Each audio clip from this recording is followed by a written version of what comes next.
Good afternoon, fellow Toastmasters. Today we have a very special event, and I'd like to introduce our today's trainer for the effective evaluation training. Our presenter today is Bruce Meeker, who will be giving us a seminar on speech evaluation. This is a training to give all members a boost in their Toastmaster skills. Bruce has been a member of Toastmasters for over 27 years. During his time, he has been involved in the chartering of more than a dozen Toastmaster clubs and has served in every district leadership role, including district governor from year 2004 to 1994 through 1995. He is currently a member of 4 clubs, a home club, and 3 advanced or specialty clubs. After retiring from a 30-year career at Snohomish County PUD, Bruce serves on the board of trustees for Antioch University and taught a course in public speaking at the same university last fall quarter. In the annual Toastmasters evaluation contest, he rose to a district level 6 times and failed to win. Yeah. Finally, at the 2007 spring conference, he succeeded in becoming a District 2 evaluation champion. Awesome. He repeated again in 2010 to become only one of the very few in District 2 history to have won the speech evaluation contest twice. Wow. Bruce has prepared a special evaluation form for his presentation and would appreciate that you fill it out after he speaks. The title of his presentation today is Effective Evaluation, putting on a great show for your club and contest, and will be about 40 minutes long, followed by a round-robin speech evaluation of one of our members. That's going to be me. I'm going to be the target speaker. Please give a warm welcome for our past district governor and distinguished Toastmaster, Bruce Meeker. Thank you, Alex. Is somebody going to be serving as timer tonight? Today, as it were? Do we need one? It's always risky not to be timing me because the DTM means don't time me. Okay. I can monitor it on the camera. And I can speak for hours on this subject, so. I got it. Mr. Timer, if you give me the flash per what's on your sheet there, 30, 35, and 40, then we can try to allow enough time so that I understand Alex is going to be the evaluation speaker, and then we'll all do some round-robin evaluation. Yeah. So, we all got into Toastmasters for what purpose? Training and speech communication. Become better speakers. Better speakers, training, better communicators, yes. And we found out that the way this works is you show up here, you give your speech, and then somebody gives you the feedback. That's how we find out what worked well, what improved, and with that we started to grow and become better at that, communicators, speaking, and all that stuff that we came here to get. So it's evaluations that are the heart and soul of what it is that we do in Toastmasters, what makes all of this work. And I've spent most of my career in Toastmasters learning as much as I could about evaluations, as you sort of gleaned from the introduction. So today, what are we going to talk about? We're going to talk about handouts. I'm going to ask you some needs. Claire, what are your needs, so that I can make sure that I'm talking to things that you're interested in. We're going to talk about purpose, how you prepare, how you deliver, something about contests, because contests are coming up. I will do a review of needs to see if I was clever enough to just address the things that you asked about. A little Q&A at the end, and then we'll have a close, and then we'll get into Alex's speech. So this is the way we're going to lay this out. I'm going to talk kind of fast because I've got a lot of stuff here. Okay, everybody asked me about handouts. I no longer run trees through my printer. I used to print out my handout, which I have produced here. I used to print it out and hand it to everybody, and then I found that, well, some people wanted it and some people didn't. So it's a 9-page handout. It's speech evaluation contest, 69 specific ideas for speech evaluators to help speakers grow. That's the name of the game in evaluation, trying to help that other person grow. We want them, when they're evaluating us, to help us grow. Okay, so I put down everything I know about what I would be asking questions about as I'm listening to somebody up there doing a presentation. Covers the whole gamut of everything you could possibly think about. And from the answers to those questions gives me the material that I'm going to put in my evaluation to them. Now, I'm not going to cover every all 69 points in any one evaluation, but this is the broad landscape of things that you have to be aware of in order to make this work. Come on in. Sorry for being late. We'll charge extra. Don't evaluate me. Yeah.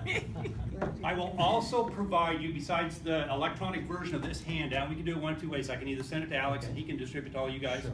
That's good. And we can do it that way, that's fine. Or if you want to contact me directly, there's my email address.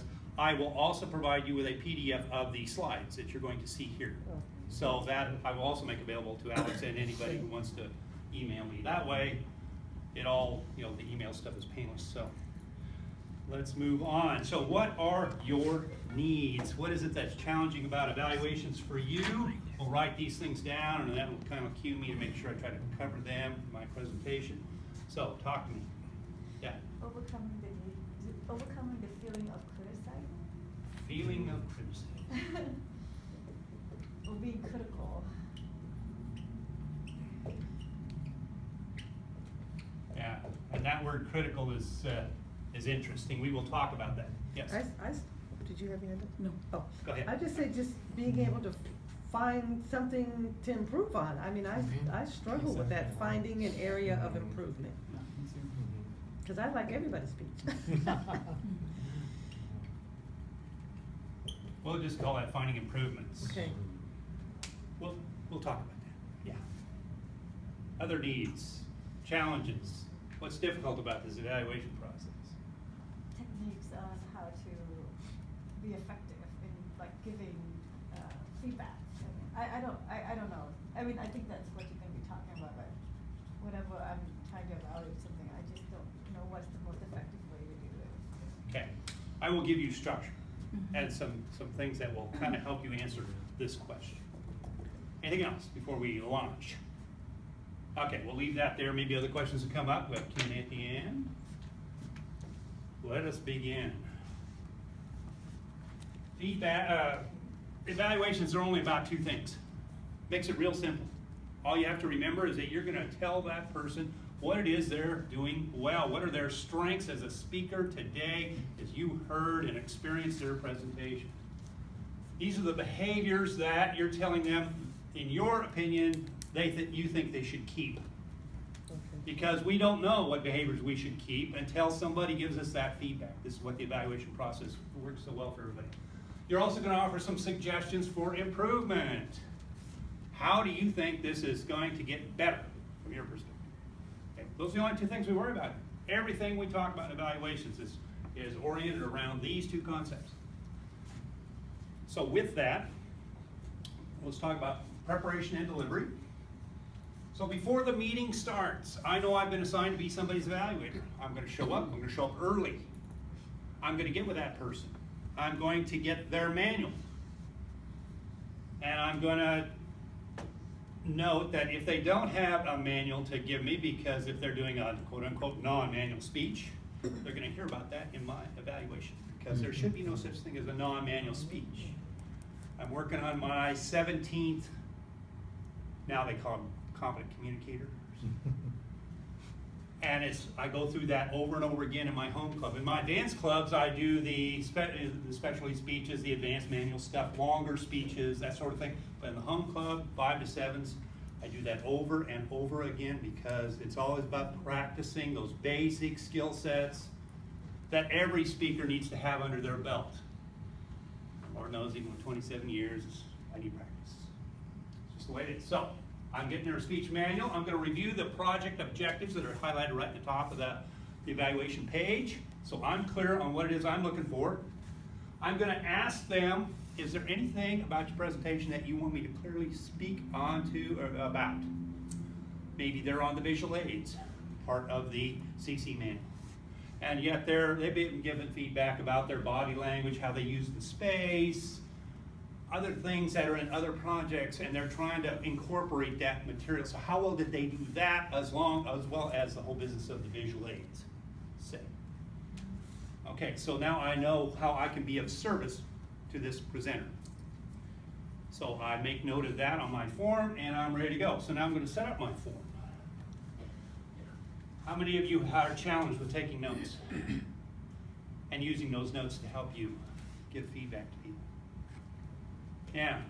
Well, okay, so I'll show you several note-taking forms that are available out there depending on how people's brains work. This is the one I use. I call it the FSI form for flow, strengths, and improvements. 4 lines on a piece of paper, and I'm ready to go with this form. So there's things I'm going to note up here when I hear their introduction. If you write introductions for your speeches, like you heard my introduction here, sets the stage, credentials, all that stuff, so that I'm not trying to sell myself on something. So I'm going to take note of, did I hear credentials? And if I did, maybe I'm going to be giving feedback on it. So I'm going to note word of the day and the amount of time in their speech and stuff like that. So when I'm giving the presentation, I'll maybe have the presence of mind to use the word of the day.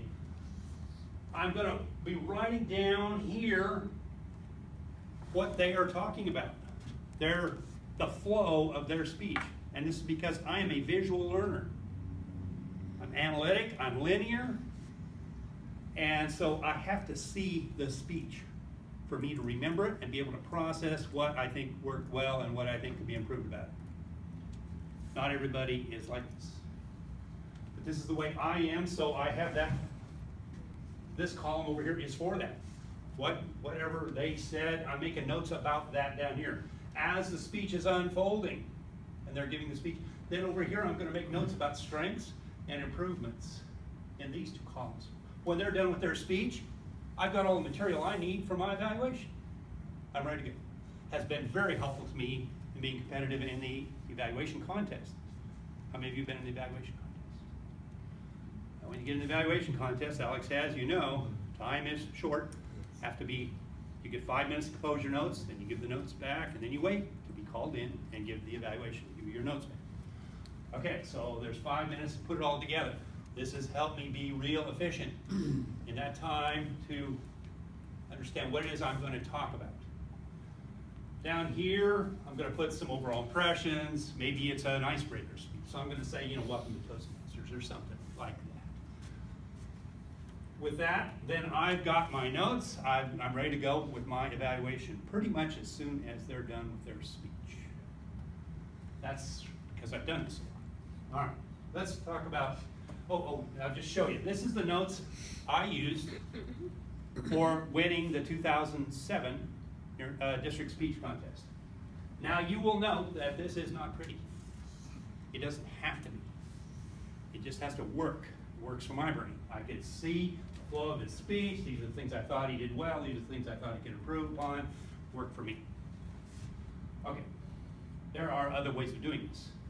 My wife, Emmy Meeker, you might know her, she's a past international director. She's an auditory learner. She doesn't need to see anything. She hears it, she's got it. She can regurgitate conversations using the right vocal variety and very descriptive from things that happened to her 40 years ago. She has that kind of a memory. It is amazing to listen to her stories from past lives, blah, blah. So all she needs is this is what she thinks is working well, and this is what she thinks can be improved upon. And that's all she needs. This is what one of her evaluations looked like. Again, not necessarily pretty, but it works for her. Some people are mind mappers. How many of you have heard about mind mapping? Okay, so if you've listened to Kyle Hall or Diane Hitzel talk, these people are mind mappers. They put things in spines around a central theme. Same kind of information that I'm showing linearly, but in their case, it's like all over the place like this. And this is a mind map of a speech that Diane Hitzel did in our Past District Governors Club, Seattle International 10. We had a little exercise amongst all of us past district governors that, okay, you got 5 minutes to compose a speech and here's your subject. And her subject was love today. Okay, so 5 minutes later, she stands up and delivers a speech. From that, I look at this, I say, that is a thing of beauty. I have no idea how she made a speech out of it. No idea at all. But she did. And by the way, she also has her name on the district evaluation trophy. because Diane is a very good speaker. And this system works for her brain, the way her brain works.